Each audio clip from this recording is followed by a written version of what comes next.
Okay, practice problem 2. Step 1 says to distribute, we have parentheses. So we are distributing. What are we distributing? A -2. So bring down the 1. Negative times positive is going to be negative.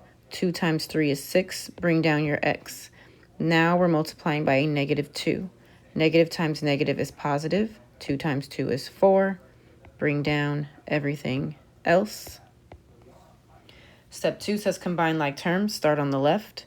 Constants. So I have a +1 and a +4. 1 plus 4 is 5. Bring down the -6x. On the other side, there's only one term, so there's nothing to combine. So just bring down the -3x. Now, I need to get all my variables on the same side. So see how I have a variable over here on the left and a variable over here on the right.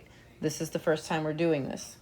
We're going to choose the smaller one so that our variable will be positive. -6 is smaller than -3, so I'm going to do the opposite and add 6x here and add 6x here. These go away, bring down your 5, and you are left with 6 minus 3. I subtract because signs are different. 3x. Last step. Oh, I don't need to get the constants on the same side because I only have constants over here on the left, so there is no step 4. Step 5, isolate the variable. I need to get rid of the 3 that's attached to my x, so I divide both sides by 3. This answer is a fraction, and that's okay. The answer is 5/3. Leave it like that, okay? In algebra, you don't need a decimal. You don't need a mixed number.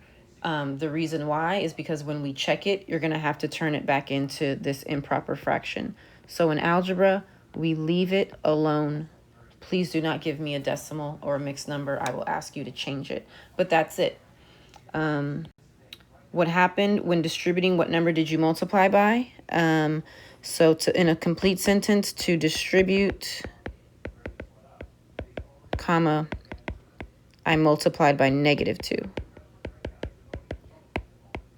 I guarantee probably half of you may have just said 2.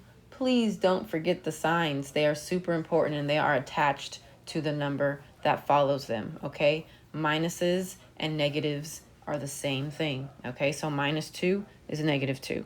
So we multiplied by a -2. That's it. Move on to practice problem 3.